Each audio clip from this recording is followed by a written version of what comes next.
Kita masuk ke bab mujahadatun nafs. Apa arti mujahadah? Mujahadah dari kata jahada, yujahidu, mujahadatan, fa'ala, yufa'ilu, mufa'ala. Artinya apa? Bazlul juhud fi mukhalafatin nafs. Mengerahkan tenaga semaksimal mungkin untuk melawan kehendak-kehendak buruk dari dalam jiwa.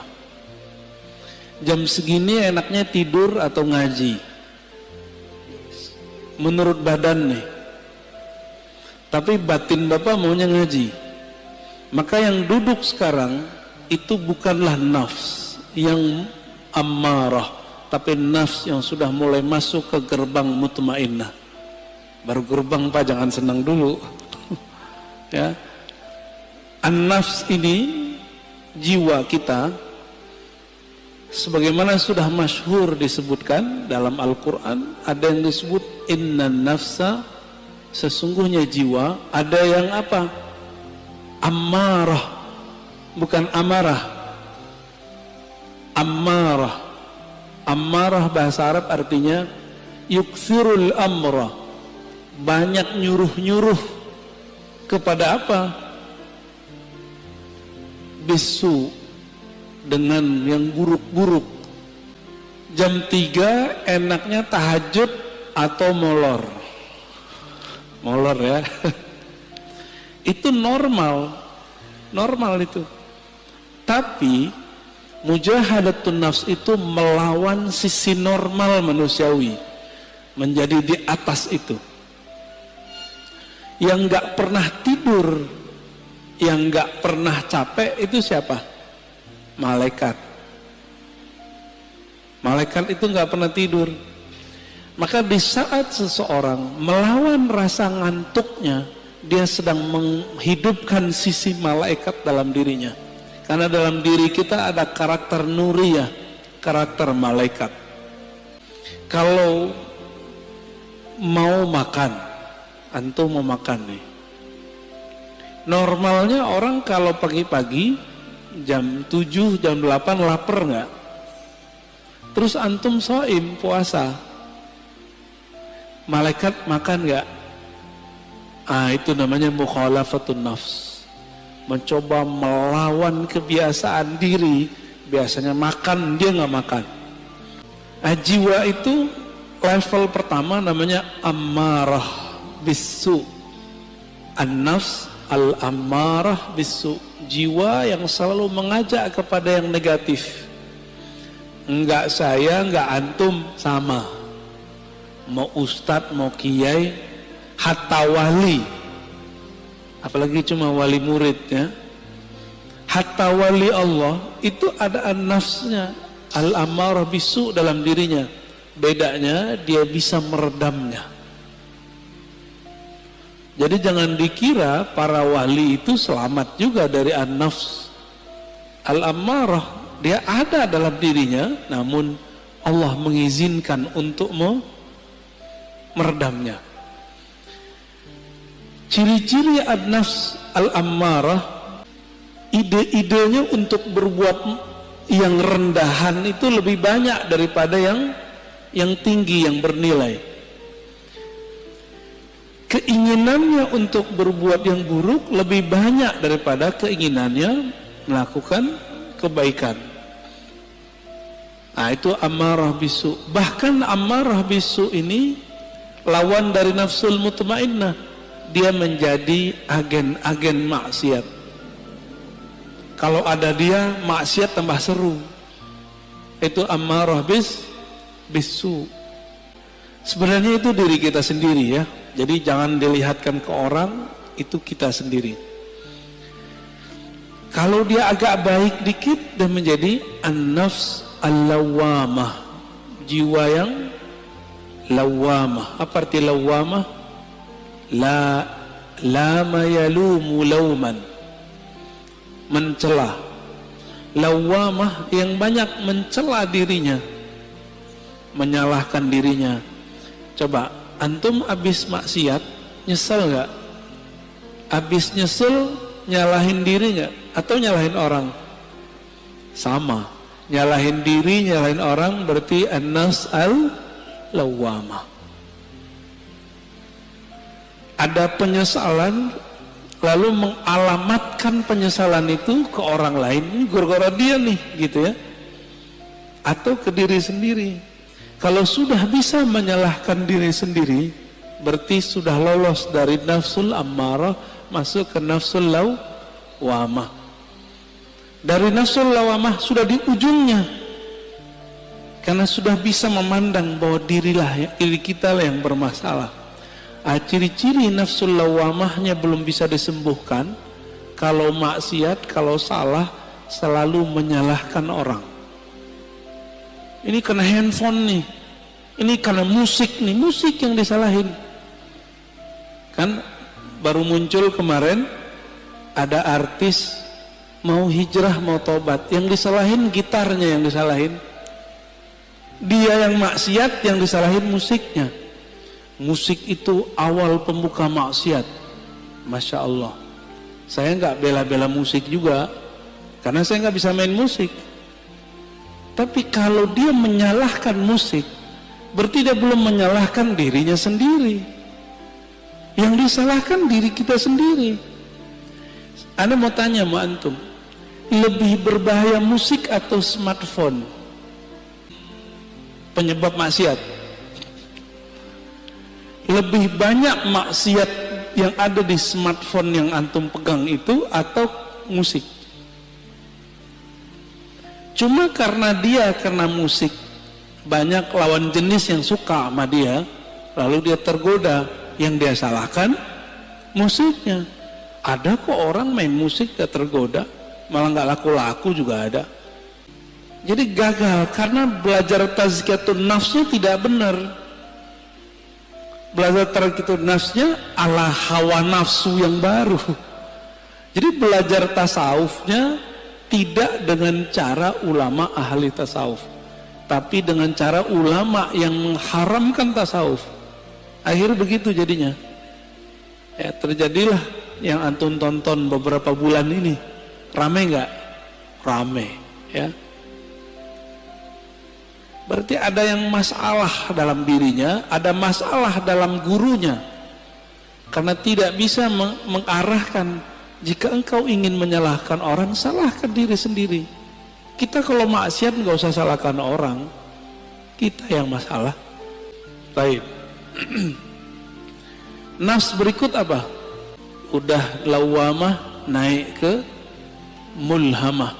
Fa'alhamaha fujuraha wa taqwaha.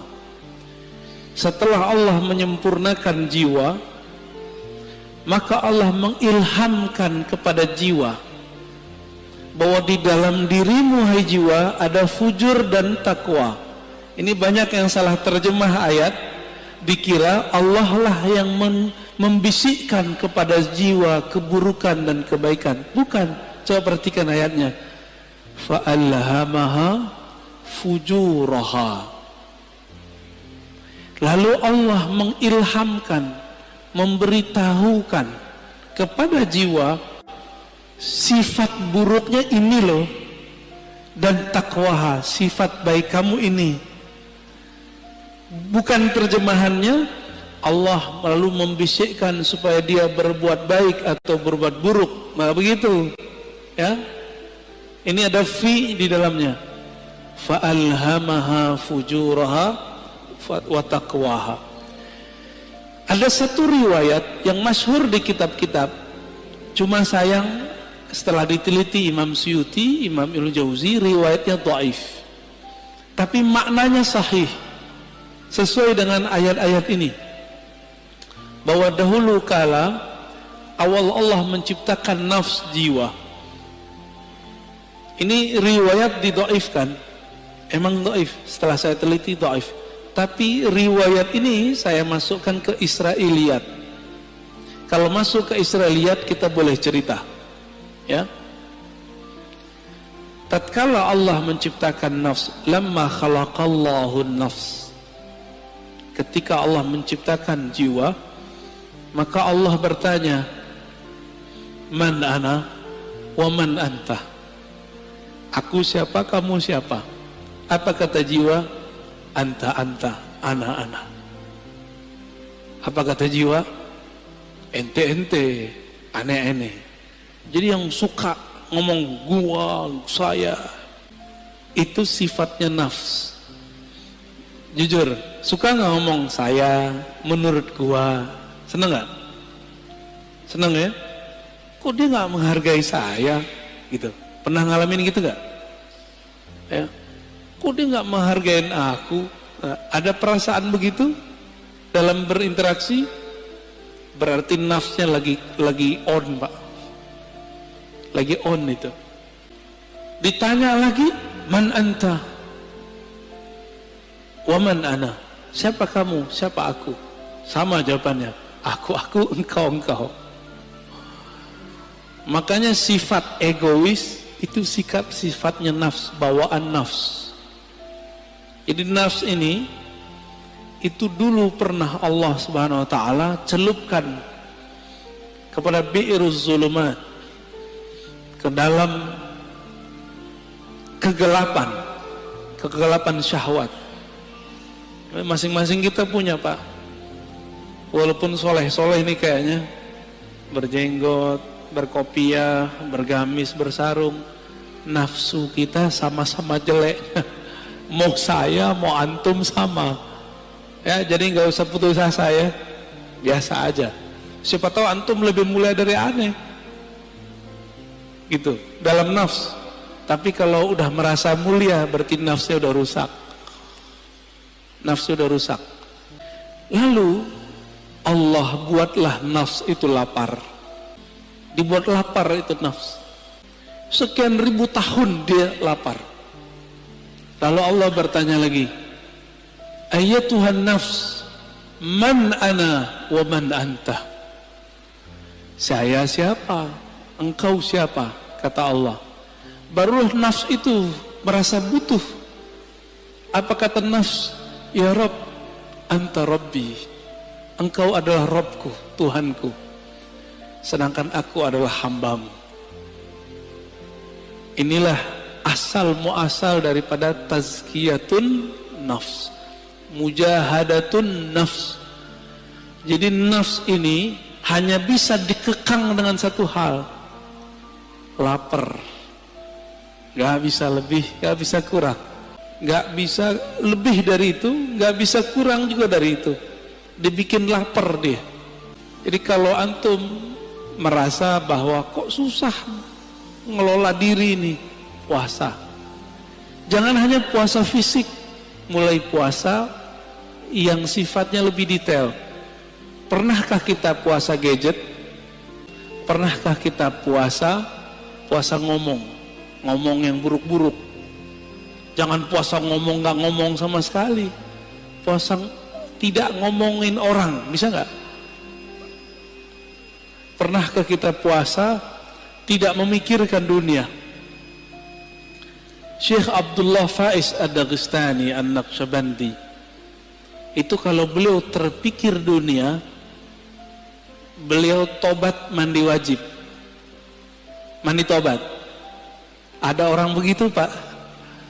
Kalau kita baru bangun tidur ingat dunia gak? Nyari handphone. Bener. Antum bangun tidur gak nyebut nama Allah, Allah cemburu. Untung masih dikasih nyawa bangun subuh. Alhamdulillahirabbil alamin. Itu an-nafs al-mulhamah. Allah ngasih tahu kepada jiwa, di dalamnya ada fujur, kekejian, kehinaan, syahwat yang meledak-meledak.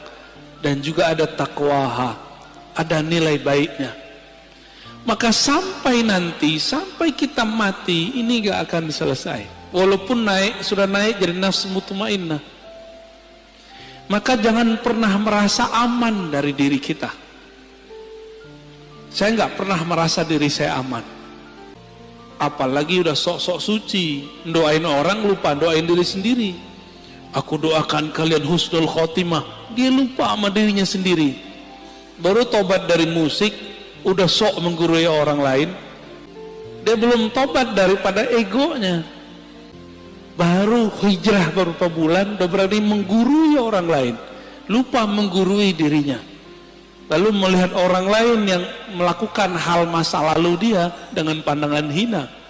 Kita agak sedih dengan orang-orang begini, ya. Sedih dengan diri kita sendiri. Kok kita mau juga nonton orang begitu? Ya. Baik. Inilah gerbang mulhamah. Jika dia sudah mengenal sisi buruknya dan juga mengenal sisi baiknya, kira-kira kalau orang berakal ngikutin yang mana? Karena dia sudah tahu di dalam dirinya ada sisi buruk, dia tidak menyesali putus asa kalau terjebak pada maksiat. Emang dari sononya udah begitu, fa'alhamaha fujuraha wa taqwaha. Memang karakternya nafs ini begitu. Dia mengikuti yang rendah-rendah, fujur. Ada yang halal, maunya yang haram. Emang begitu kita. Maka Bapak Saudara makan Allah, kalau kita sudah tahu, coba lihat filosofinya. Kenapa Allah tidak pertama kali mengatakan fa'alhamaha taqwaha wa fujuraha? Tapi yang dimulai apa? Fujur dulu baru taqwa. Walaupun secara bahasa Arab wow itu artinya setara, tapi secara makna apa kata Imam Syafi'i? Ibda bima bada'ahu Allah. Imam Syafi'i itu kalau ketemu ayat susunan, maka beliau mengatakan mulailah memperhatikan dari mana Allah memulai. Itulah rahasianya, bahwa orang itu pasti muncul dulu fujurnya, kekejiannya. Jangan-jangan saya lebih keji daripada antum, kan nggak tahu juga. Jangan-jangan yang berbicara ini lebih hina daripada yang mendengarkan. Tapi jangan putus asa. Allah itu ngasih tahu bahwa diri kita hina. Kalau kita terjebak, jangan putus asa. Kita punya sisi yang takwa, disebut tobat, gitu. Maka orang-orang yang bertobat dari masa lalunya dengan menyalahkan dirinya sendiri, tidak menyalahkan orang lain, lalu mentazkiyah dirinya, membersihkan dirinya, baru kemudian membicarakan yang lain. Orang ini sudah mulai naik ke makom berikutnya, an-nafs al-mutmainnah, jiwa yang tenang. Lalu bagaimana cara supaya jiwa itu bisa dibersihkan? Maka kita katakan mujahadah itu nama sekolahnya, kurikulumnya namanya tazkiyatun nafs. Bisa bedain? Tasawuf itu nama kampungnya. Jadi tidak ada namanya tazkiyatun nafs kalau tidak bertasawuf. Nggak akan ada, Pak. Oh, ini sudah ada sebelum tasawuf. Iya, tapi itu spiritnya tasawuf. Tazkiyatun nafs itulah yang disebut dengan taubah. Tazkiyatun nafs itu disebut dengan taubat. Dimulai dengan tazkiyah nafs itu dengan cara puasa, taubat, ya, taubat dari dosa. Jadi kalau kita turunkan tasawuf, mujahadatun nafs, apalagi tazkiyatun nafs, begitu modelnya.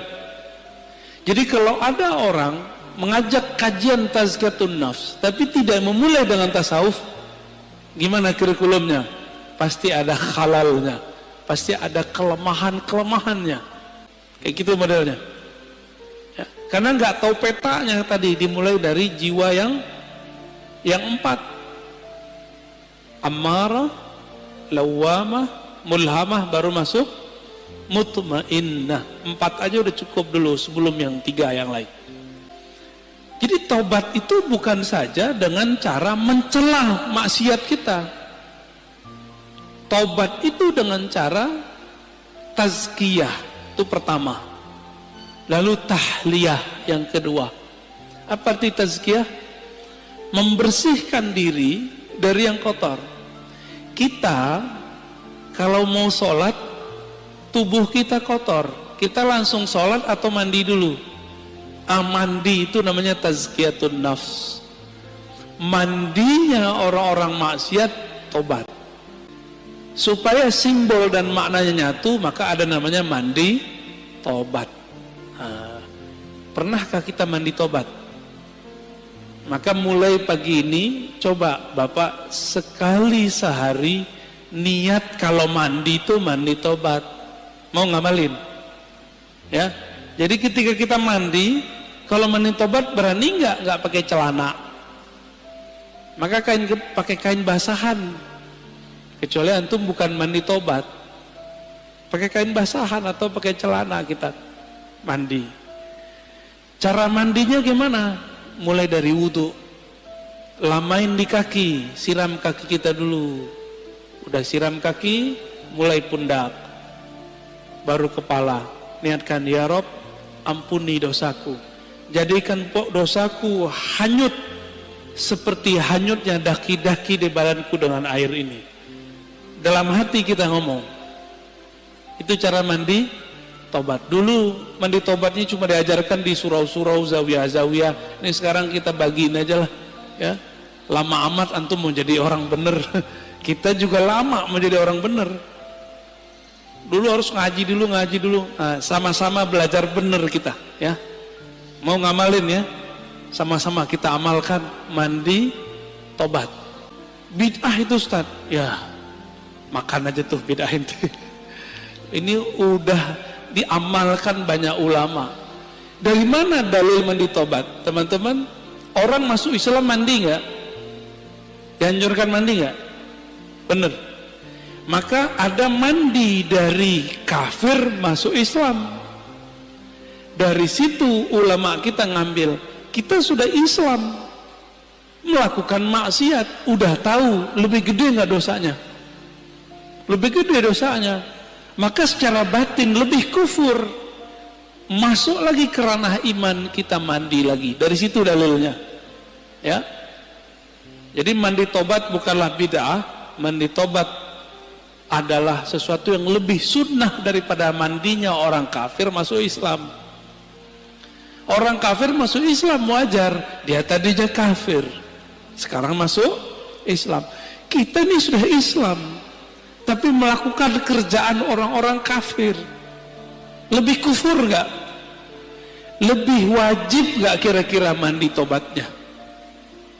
Menurut saya itu lebih wajib, ya. Coba mandi tobat. Ini amalan para wali Allah. Para wali Allah itu teman-teman, sahabat-sahabat karena Allah, amalan intinya itu tobat. Tobat itu adalah praktek tazkiyatun nafs. Ini ada orang ngaji tazkiyatun nafs tapi nyalahin ini, nyalahin itu nggak benar tazkiyatun nafsnya. Kalau mau jadi diri kita benar, orang lain benar, mulai dari tobat. Tobat itu isinya apa? Muhasabatun nafs wa nadmuha. Menghitung-hitung kesalahan diri lalu menyesalinya. Maka Nabi berkata, an-nadamu taubah. Hadis sahih.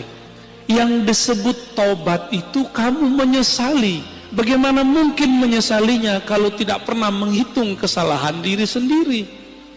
Pernah nggak ngitung kesalahan kita? Yang ada kita ngitung kesalahan orang, kesalahan gitar, kesalahan musik lagi yang disalahin, orang teman lagi yang disalahin. Itu di luar nggak ada. Minum khamar itu tua, kalau nggak diminum nggak masalah kan? Masalahnya antum minum itu aja. Baik. Tasawuf dalamnya apa? Mujahadatun nafs, dalamnya lagi apa? Tazkiyatun nafs. Inti tazkiyatun nafs apa? Taubat. Ciri-ciri orang taubat, dia suka mencari kesalahan dirinya sendiri, bukan kesalahan orang lain, apalagi kesalahan kelompok lain. Paham? Apalagi kesalahan thariqat lain, manhaj lain.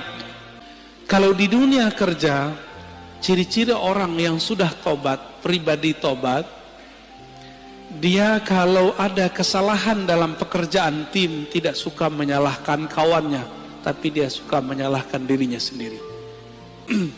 Makanya kemudian prinsip-prinsip agama ini sudah menjadi sistem dalam perusahaan-perusahaan. Ada namanya report, benar. Report, laporan. Laporan harian, laporan mingguan, laporan bulanan, laporan tahunan, benar. Itu namanya muhasabah. Jika orang-orang sekarang bekerja untuk dunia pakai prinsip tobat, kenapa untuk akhirat tidak menggunakan prinsip tobat? Jika ada perusahaan tidak menggunakan sistem report, kira-kira dia punya kemajuan nggak masa depan? Nggak ketahuan dia maju. Dia ngerasa maju tapi nggak maju-maju. Samalah kira-kira begitu. Jika seorang jiwa, suatu kelompok sibuknya dengan kesalahan orang, tidak sibuk dengan kesalahan diri sendiri, spiritualnya gak naik-naik. Ya, jumlah orangnya bisa tambah banyak, tapi jiwa mereka tidak berkualitas. Di dalam Al-Quran, Allah berfirman, "Wajahidu fillahi haqqa jihadih." Dan berjihadlah, bermujahadalah, ya. Mujahidu artinya bermujahadahlah. Fillah. Jadi ada dua. Jihad itu fi sabilillah, sedangkan mujahadah fillah. Bisa bedain? Jihad di jalan Allah. Kita sedang memperjuangkan agama Allah, itu jihad fi sabilillah. Tapi kalau kita sedang melawan diri sendiri, itu namanya jihad fillah. Jihad mengalahkan diri, memenangkan Allah, itu namanya